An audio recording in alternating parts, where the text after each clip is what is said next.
dhaga'amtu. Waa'ee isii hin dhoyfanne. Rakkina isiirra jiru osoo balaa akkanaatiin harka isii hin faalloin akka himattu barbaanne. Kana wanni aboroshiidhaan ogweedduu waa'ee dubartiidhaa dubbachaa ooltuuf. Odoo balaan tun hin bu'in hogguu dhimma irra geeffise. Silaa biraa gabbaate. Namni isii deeggaru hawaasni isii cinaa dhaabbatu jiraate. Arra isiin illee hidhaa keessa hin teessu. Inni illee nurraan gubatu jechuudha. Waa dhoyfadhu humaan qabu taa'i. Obsi akkanuma bultii jaarreen akkana hidhaadhatti nurraa dawaamsiti. Fuudhee amata takka qofatti. Ibidda kanaan isii gayuun waan hedduu kan isiin hin himatini garaa isii ciisa. Akka silaa waan kana jala deemtanii akkuma eegalle kanatti humna godhannee isiilleen dhimmi dubartiidhaa harka keessa kaayyachuu qaba. Nuti maa qabeenya harkatan jenne. Maa Oromoon bira dhaabbattin jenne. Maa hawaasni keenya bira dhaabbatan jenne. Bira dhaabbachuun mirga keessan. Garuu ilmoo takka ollaa kannanii takka manan galfatani. Muciyyoo tanaan isinumaa dhalee gudeeda keessanii akka waan isiidhaa gabbuutanii laaltaniin isin karadhaa jechuudha. Galatoomaadhaa itti fufa. Nama yareef kannaa yaada nama bayaan obsa bayaan obsa dura. ما عرفت أيه السلام عليكم وعليكم السلام ورحمة الله وبركاته. أبصر بقنا قاعد نفت. بدو بقنا قاعد نويدني أبو رشيدان جتسري وام بريدا خافته أكنا فكرتي فاميلي توري فاميلي هذا منا عبد الرجاز أنا فكرت كسيمين. Yes. هذا سمي أبا سمي يا فادا. Okay. Abba keenyaan isaan salaam jecha ani wanti barbaadu wanti ijoon yeroo takka takka osoo waan gaarii goonu osoo akhlaaqa bareedaadhaan pozitiivii yaada bareedaa hojjennu namoonni hara tokko bichaa waa hubatan wantoota gaarii dogongoratti hubatanii hara biraa kan qabne dhimmi Aboroshiidaa irratti xiyyeeffattee haasaa jirtu. Namni waa lama bakka tana wal cinaa qabu qabnaadha. Tokkoffaa obboleessi keenya Abdii Raggaasaa kan miidhama hunda keenya hadoochee baga miidhame jechaan jirru. Isa rabbiin haa aafiyu uummanni illee gargaare.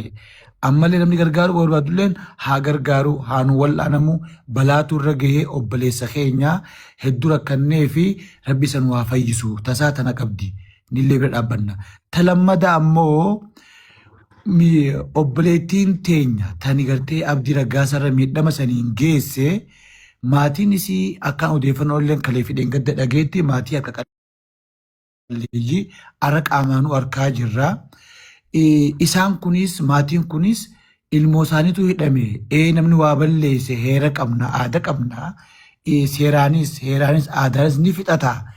Badiidha badiirra walii gallaa isiin tuniisi akkuma Abdii Raggaasaa bira dhaabbannee maallaqaa soolii qabnee fi yaala isaatiif iyyinee dhimmamnee hadoonneefitti obboleettii teenya tanaafillee dubbannee akkuma miidhamaa keenya wal'aanachaa jirrutti maatiin tunis micoomsan harka qalleeyyii mana namaa taa'aa turte isiin tunilleen akka baatu haa goonuudha. Dhimmi ijoon namni 900 azala jirtan qabachuu qabdan dhimma nama tokko micciyoo hidhaa baasuu qofa osoo hin ta'in akkuma obboleessa keenya jaalannutti isiis maatiin tun miidhamtu harka qalleeyyiidha. Isiis bira dhaabbachuu qabna. Asumaanuu ammoo shamarran keenya yeroo baay'ee miidhama isaanii ol baasanii dubbachuu hin danda'anii. Akkaataa itti mirga isaanii falmatan hin beekanii. Mirgi isaanii mana keessatti eega dhiibamee booda mirga isaanii san firraa qolachuudhaaf tarkaanfii fudhataniif yeroo hidhaman miidhaman agarraa. Kanaaf dhimmi dubartii dhaabbileen shamarran dalagan even dubartii jajjabeessuu hubannoo uumuuf irratti mirga isaanii akka falmatan irratti osoo miidhama namarraan hin geessine ol baatee dubbachuu akka dandeessutti dubartiillee gahoomsuun jajjabeessuun fuuluma duraafuu haa itti fufuu yaada jedhuutu bakka tana calaqqisaa jira. Soo kanaaf lafarra warri jirru amma nuti aanfaan warra biyya jirurraa waan ta'eef wal dubbannee namoota isaanii wajjin jirullee wal quunnamnee akkuma Oromoon jettu dura madaan fayyeeti jen heerumaa jira kana dura hoggura kon tokkoomte madoonni fayya sanboota heerri dubbatama eega wal'aaname eega bakka gaame madaa taa'u gubbatti waan biraan dubbatamu waan ta'eef kaanis haasawamaadha. Dhimmi wal goyyoomsuu as gubbatti wal cabsuu akka namni keenyan gargaaramne ayyee akka namni keenyan gargaaramne godhu jiru dhimmoota fokkisaa akkanaati waan ta'eef dhimmoota fokkisaa akkanarraa if qusannee keessaafuu amala aadaa wal gargaarsaa qabnu kana nuti warri nama gargaarsufaan jibbu jirra sababa hannaa fakkeessuu sobuudha kunilleen akka babal'atee uummanni kun abdiin burannaa dhaabbatu dhimmi miciyyoodha ammoo dhimma miciyyoo mucaa ol godhoo son ta'en isiin saalaalamtuudha yaadni kiyya kanuma kanaafis seenii galatuma. Galatoma jara keenya warreenii fi akka tokko yaaddan mana keessa numaati miti. Kanaafuu abbaa sumayyaati akka wanta narratti noolii godhaa fi baadiyyaa ina teertu samee baadiyyaa fagoodhaa na fakkaata beekirraa wallaga keessa kiiloomeetira meeqa deeman. Guddina Wallaggaa lixaa aanaa Qondaalaa ganda duwwaa tokkorraan argamu. Finfinnee irraa kiiloomeetirii 634. Abbaa Sumayyaadhaa wayiin amma badhaasaati bii fixattanii tarta qaban jechuu barbaada. Tole waan takkaan isa gaafachuu fedhe. Okay.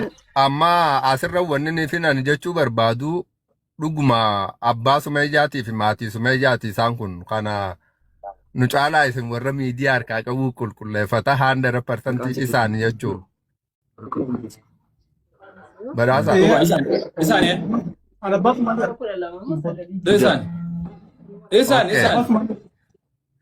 Ilmoo fi tana fakkeenyaaf amma tanaa miti ta lubbuu namaa baafteewu namni san hidhaadha dhaqeen ilaala beeyta takkaa dheeyxanii ilaaluu yaaddanii akka isii tana dheeyxa.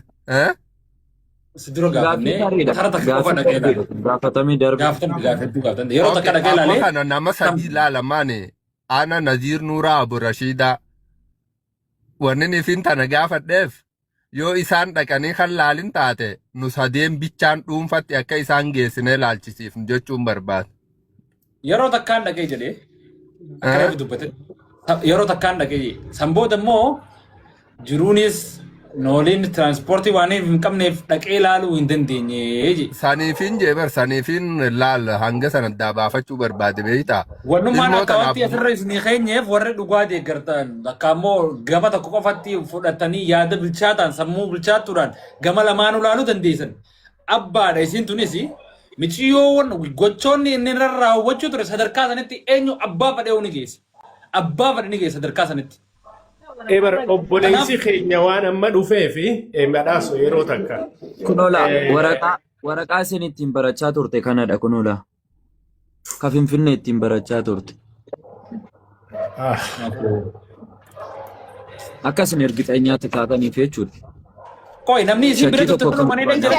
Maatii isii ta'uu nama fudhatee jira.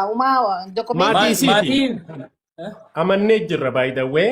Amma obboleessi keenya ka amma gaafate kuni dhugaadha yaanni isallee gaafatuun hin turre na fakkaate amma ol seene namni kun gaa miidiyaa kanarratti waan adda addaa kunoo namni numa dhamahee bar namni ni jiile sa dhuguma abbuma dhugaatii qayyoo addaan baafachuun isaa rakkoo hin qabu gaafatullee rakkoo hin qabu sun. Gaafiin kun immoo gaafii irra deddeebinee gaafanne reefu bilbilamee gaafatee jira amma immoo live stream irra jiraayu jechuudha. So kanaafuu amma obboleessa keenya akki inni deebiin reefuun tana inni deebisee Finfinnee dhaquu waan noolillee akka hin qabne akkillee jiraachuudhaaf jireenya akka itti qaalii tahee kana dubbataa ture jechuudha. Kanaafi waan kana bira dhaabbanne akka ilmoo ofii dhaqee gaafatee laalee waan kana jala bu'ee jala deemmatu. Kabiraa akkuma reefu obboleessi keenya jedhee nuti abdii raggaasaa miidhamuu isaatitti wallaahi namni gammachuu qabu hin jiru. Rabbi isa haa fayyisu. Madaa sanis rabbi isa haa fayyisu irraa haa qorsus fayyaa isaa bakkatti rabbi isa haa deebisu. Okay? Kun immoo jaarsaa fi jaartii jidduutti rakkoon numa dhalatti. namni violence numa dhalata. So kanaafuu sanitti gammachuu qabaanneetii miti. Garuu immoo wanni inni godhes badiin inni godhes jira waan amma abbaan isii dubbataa ture kanaa jechuufis isiniin je'e. So kanaafuu sanillee irra deebinee ilaalleet isa sanis gaafannee manguddoonis ta'u warra seeraatiinis ta'u gartee obboleettiin teenya sunillee wanni dabre akkuma dabretti tahe abbummaan isii kunuu manguddoo abdi sanitti ergee gartee miciyyoon sun baatee maatii isii kana akka deebitu amma isiin hidhamtee wanni takka wanni argamu hin jiru. Okay. Obboleessa keenyas du'aa'ii goonaaf gargaaramillee. Akkasitti maatii kanallee bira dhaabbannee hanqanumaan jaa haasawan guddisanaaf fakkaatee miidhamummoo miidhamtee jirti miciyyoontu. Abbaan ilmoo ofii dhale hin hijibu. Wumareefu bilbila irra jee ammallee jee. Amma uummata akka irra deddeebi'ee ilma namaa garaa keessa dhiitanii ilmoo garaa baasuu jechuun miidhaa dhiiga irraa yaa'u nama arkeefitu rabbitu beeka.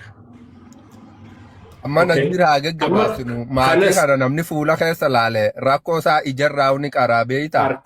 Anammarraa egalee doolaara 300 amma niin erga amma nama waa ergu bicha agarte gargaarsa isaanii bichaan doolaara 300. Thank you. Lakkoofsa farod akkaawuntii fi lakkoofsa qabadhu. Okay, itti fufa amma namni hundinuu maha haasawaa fi gorsi geejjiba. Akkaawuntii qabadhu. Lakkoofsa illee faradhu isin biraa lakkoofsa gaafata. Lakkoofsa isallee gaafadhu akkaawuntiis qabadhu jiraadhu obboleessa fi. Nagaa fi noolii godhaaf ilmoo isaa kana alaallatu bira dhaqee waan jiruuf adeemsota biraallee akka jala deemuu danda'u irratti naqaaf namni kun noolii barbaada. Wallaggarraa ka'ee Finfinnee dhufuun Finfinnee keessa jiraadhu waan hedduu ulfaataati. Waan ka dandeessan cinaa dhaabbadha. amma gorsi gahee jira. Baankii san jee egaa baankii himaa deem baankii san himi badhaasaa hin dagatini jidduudhaan himaa namuu Kaawwanti baankiin kun asirra jirtu sana kuma tokko dubbadhu 17 duwwaa 9 36 15 2. Screenshot godhadhee sin jiraanis. Aboo galatoome atillee irra Maqaan Asabbir Damiseeti. Aboo galatoome maqallee himigaa maqallee ilaala akka maqaa Asabbir wajjin Damiseeti. bahu. Asabbir. Thank you. Maqaa Sabir Damise. Asabbir Damise yaa. Asaabir Damiseeti. Asabbir Damise. Akkasidha. Thank you. Aboo galatooma. Aboo umriin isin haa dheeratu. Thank you very much. Maqaa wajjin na ergitee mee Naziir? Rashida, koi olin sena sifin. Rabbiin nama kanaa kana jaalata isin warri Rakkoon hin jirtu amma laalbaatti nu baasoo teetan.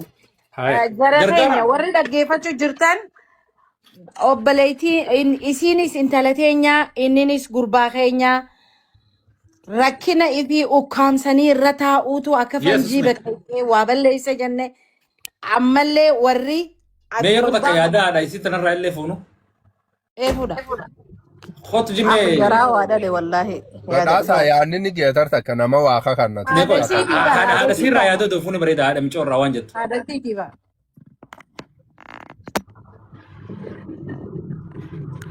Salaam alaikum obboleettiitii yaakami. Badho maati.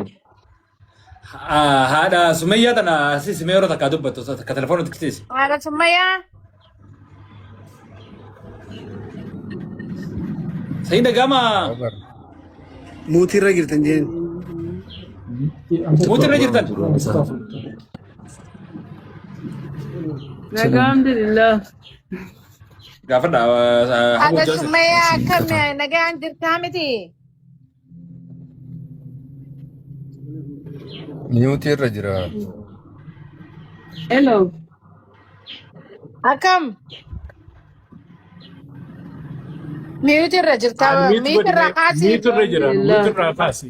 Miutirra kaasi please. Network isaaniiti muutii miti. Dubbachi jirti laa.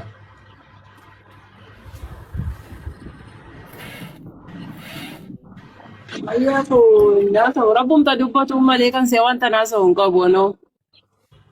Akkana beekna kun olaannuti. Haala guddisa siititti. Boobar badhaasaa namni keenya tokko karaa akkuma isaa ta'e isa jirtu tanaa barbaasee himachuu hin dandeenye jira. Inni garaa nama nyaatu. Gaafi dhiisame. Mucaa irratti guddattee mucaa adabaan guddatteedha. Mucaa quraana baaftee kitaaba qaraateedha. Amma garuu birrii guddaa fudhattee kana goote ittiin jedhaa jiru mucaa kootiin. Assalaamu alaikum warahmatullahi mee naggaafata qoe akkam nagaa fayyaa haadha Sumayyaa. Fayyaadha mee umriin Sumayyaadha umriin isii meeqa?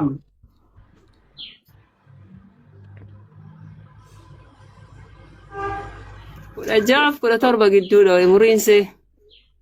Gaafa heerumtu sani hoo umriin isii meeqa? Gaafa heerumte waggaa irraa?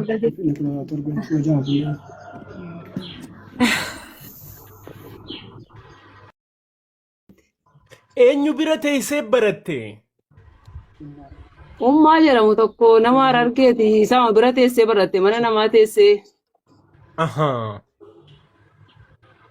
So Micoon na dubbiste sanis micoon amma information kana naa kennite akkootii bira taa'utu seenaan jette micoon. Okay. Ni xumurraa akkasii insha Allah jabaadhu. Lakkoofsa namaan nagaafatu jira. Lakkoofsa kan mee lakkoofsa bilbilaa keessanii qabadhaa iyyee namaan nagaafatu jira baankii wajjini. Lakkoofsa naaf mee lakkoofsa bilbilaa. Duwwaa 961. Duwwaa 961. 61. 27. 27. 66. 66. 78 dabalataan illee qabadhaa yoo feetan. 78. Lakkii qauma wanna kana wajji qabu baankii kanarra jiru jechuudha namaan nagaafate malleen yeroo sana yeroo takka lakkoofsa gaafata.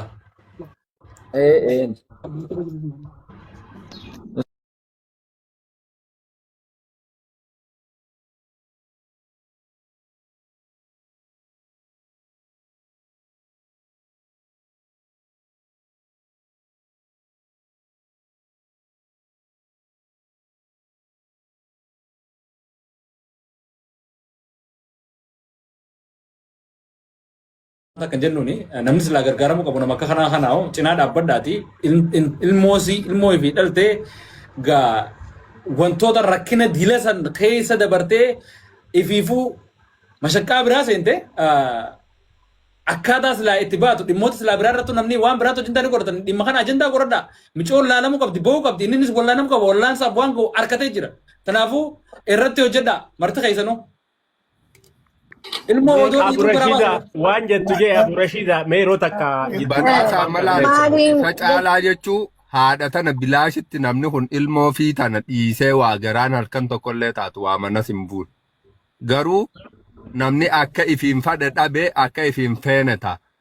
Dhuguma sanitti imma haati tun ilmoo siitirraa akkatiin waa garaa murattee ilmoon jabadii tana balleessiteettee waan teessu lafti tun waa lafa miilaanillee deemanii dhaqanii miti. Amma nuti yeroo gabaabduu keessatti haala mijeessinee fi akkatti ilmumatii san dheeyxee jaallallattee dharraa baatu. Mi'aa haadhaa nama haadha qabuu beekaa agartee. Isiinis ilmoo si hanga isiin yaadu jirtu nu caalaa ammaa Abu Rashidaa fa'aa dhaabbeeka. Ilmoon waan akka taate bakkatti nama dhaabbattu ilmoon.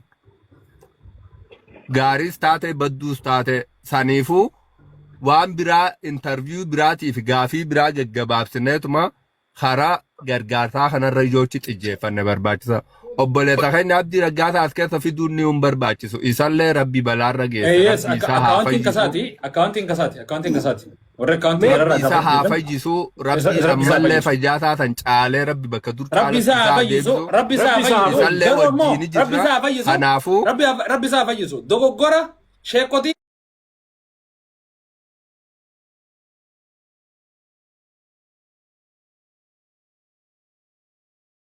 Isa qabsiiste hundi dogoggora guddaa dalage. Intala namaa takka fuudhanii mana fidanii daleedduu mana kiyyaa jaanii san bira dabranii yoo jibbee hin oofu. Intervii isaan godhanii gaafii deebii kana godhuu irraa warri kuni harki isaanii harka qalleeyyiidha. namni ilmi kiyya namni waan maree dubbate sun nama waan sirrii dubbate namni kun ilmi kiyya waa balleesseedhe ilmi kan kiyya osoo addunyaa kana guutuu fixe biraa hafuu hin dandeettu. Badii isaa sanillee osoma beektu iyyuu garaan si dhalee irraa si nafu. Ummanni kun amma waan asitti barbaachisu. Galatoma argaa fi warri sitan natti ergu jirtan galatoma namni wayita kolleen. Wanni amma sa'aatii ammaa kanatti. Galatoma warri ergaa jirtan risitan ergaa galatoma warra bismillah fi gargaara. Intaluma sitan deeyitee halal to'atti tuneesi. Wanni kun warri kun amma wanni isa barbaachisu. Badhaasa. Mallaqa barbaachisu. Khalifa. Ila mallaqa isaan barbaachisa. Namni dubbimaa yoo kennete yeroo ammaa kanatti biyya keessatti jaarsi biyyaatu ka dubbii lamaa laalu birrii namarraa barbaada. Walitti nama araarsuuf namni waa nyaatee waa dhugu malee haasa'uu hin danda'u. Nama kana nyaachistee obaastee obaasuu qabda. Kanaaf mallaqa si barbaachisa. Tiraanspoorteeshinii jira. Waan kana ta'ee fi waan biraa keessa seenuu irraa intervii garaagaraa godhuu irra isaanii amma isaan qalbiin isaanii emotional waan taateef yeroo ammaa kanatti namni dandeettan qarqaara achiin booda nama jaarsaa nama naannoo isaanii dhiyaatu namni walitti fidee nama jaarsaa fidee dubbiin kun akka laallamu akka laallamee abdii illee bira dhaqanii dubbiin kun akka laallamee furmaata godhatu.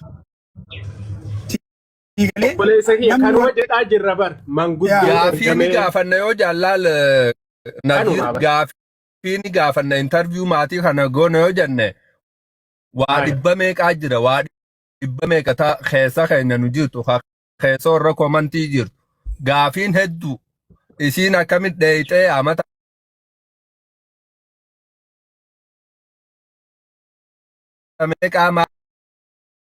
Waan isaan barbaachisu mallaqa isaan barbaachisaa haga dandeettanii namni rabbiin itti waa beeku qarqaara. Anis gama kiyyaanis akaawuntii keetti irratti 5,000 amma sii galcha.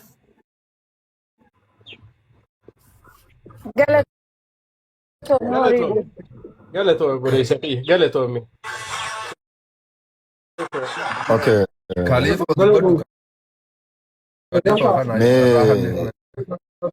amma ani gargaarsa birrii 10,000 amma ni naqaa fi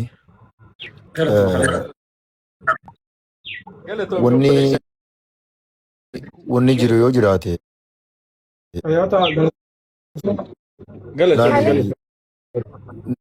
nama keenyaas wanni addan baaneef guddoon tokko tan hin jirre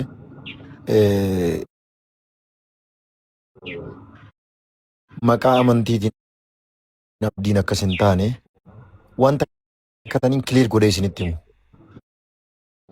Inninis sooshaal miidiyaa irratti islaamummaa waan hin qabadheef kun na mudate yoo ta'e natti xiqqaate jee poosti godhaa ture. So wanni islaamummaa wajji wal qabatu miti dhimma bultii isaaniiti. Dhimma bultii isaaniiti irratti kan miidhaan dhufe.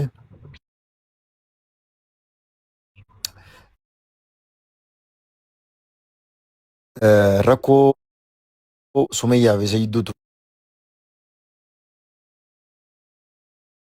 namoonni isa dhiyaatan hedduu keessatti amma miti baatii gaafa dhuma sommanaa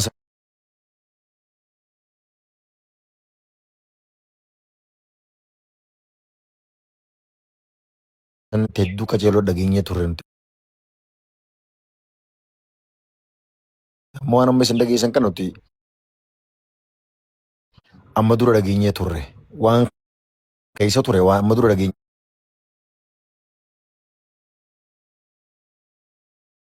turre isin amma isin wanni qalbii godhadhee tokko kanatti hin taa'u ilmoon magantaadha ja'an si galeemi amma waan dandeenyu akkaawunti keessa turuun waan takkaan oduu waan takka waan bishaaniin dhuydu namni quba qabaachuu dhabuun adeeroo. Iftaan jaansa.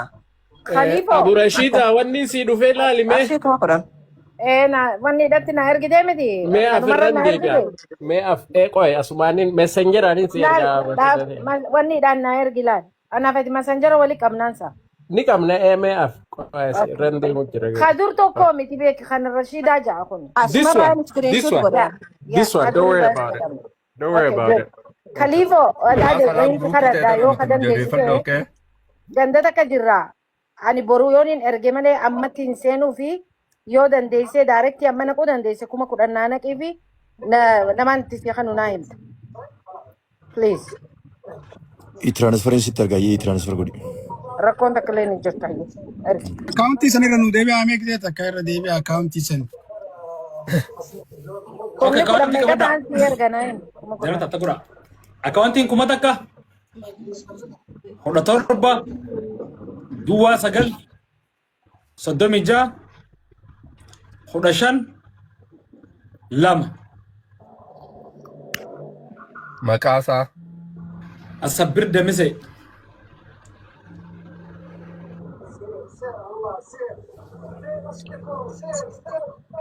Ayyee uummata keenya irra deddeebinee wanni jechuun jirru ija bitaa ija mirgaati ijoolleen teenya lameen kan wal miite tokko nagaya goonee kaan waraabessa jalatti hidhuun waan hin jirreef garaan dhale haa faraduu aayyoon isiidhaatis hin agarree abbaan isiitis kunoo harka qalleeyyii akka agartan kana bira dhaabbaddaa haa wallaannatanii abdii raggaasaatis haa wallaanamuu isiiniif dhimma isiirra ga'e miidhaa qaama isii keessa ga'eerra amma rakkina mataa isii keessa jiruutu irra hamaadha. Oguu haqna keessi mul'anne duraanillee gudeedamtee rakkaftee ibidda kana keessa buutee nama si dubbatu dhabe miidhaa hedduudha. Akaawuntiin as gubbaa jirti.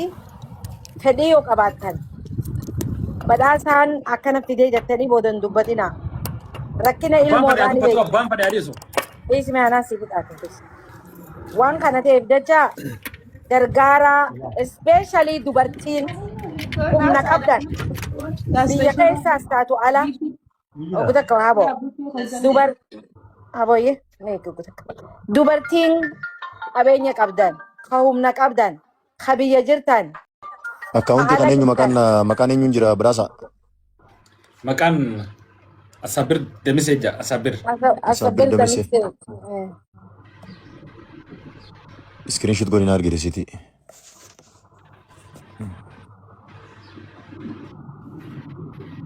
Tole. Kanaafuu wanni kun itti fufaa haqni isiidhaa haa bahu dhukkuba garaa isii keessa jiru haa baafattu. Awwaan biraatiin garuu wanni na aarse. Badhaasa galatoomii Maatuma sii kana. Maatii sii kana. Maatii isii kana. Mee qoy mucaattiin deebisan maasii. Akaawuntiin kan maatiiti. Kan maatii isheeti. Maatiin nooluma isiin dhaqanii isii ilaalanii Ganamaa fi amma takkumaa ganama. waraqaadhaan fuudhee barmichoo waraqaan fuudheeti maatii tana guyyaa tokko dubbisnee bara. Badhaasa. Galatoomii khaliifoo keenya haa eega.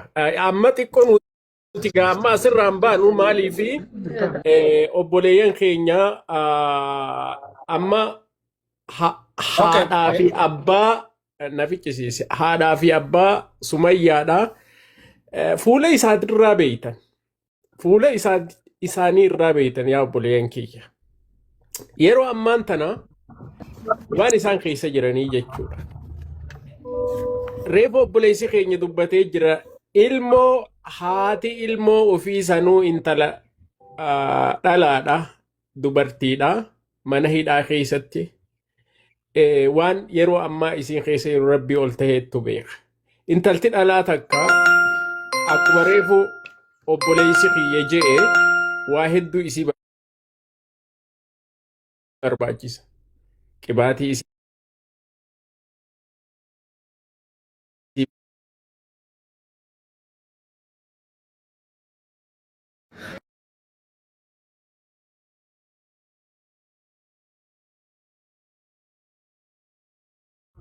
Rabbiin gartee isaallee fayyaa isaa bakka deebisee fi nagaa isa godhee obboleettii teenya tanaas miciyyoo amma inni fuudhe tana Sumayyallee karaa manguddootiinis haa taatu karuma taheenuu jechuudha.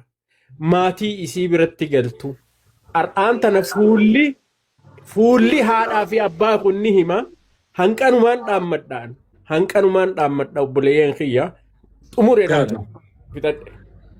Raga baba tokko badhaasa assalamu alaikum hundummaan keessanuu ulfaadha jechaadha waan kana eega isin hidhamterraa fiidiyoos waraabumaan ture sagaleen dhabe rabbiin irra sagaleeti yoo gubbisanii naa dhageen ture meettaan faanni galti fariidan ta'e tuni walumaa galatti nazir keenya hedduu miciyyoon tun hayyee miciyyoon tuni aanaa qondaalaati godina wallagga lixaa qondaalaarraa hamma finfinneetti kiiloomeetira 800 ta'a jechuudha.